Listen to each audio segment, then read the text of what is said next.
हमारे जेलम के एक ऐसे दोस्त हैं जिनको पुकारा जाता है जावा जी जेलम।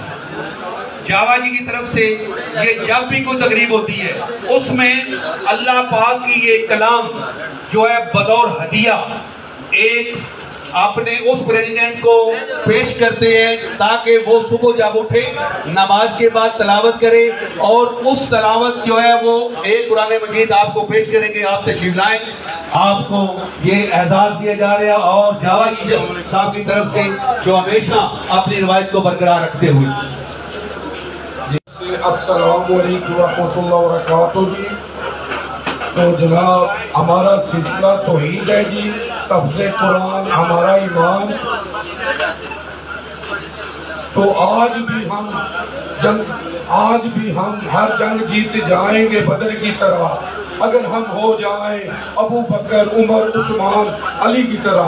अल्लाहुम्मा सल्ली अला मुहम्मद व आले मुहम्मद।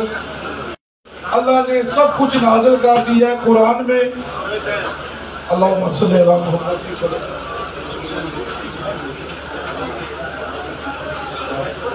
ना तो अल्लाह ने इस्ता दित्तियां ने, अल्लाह तो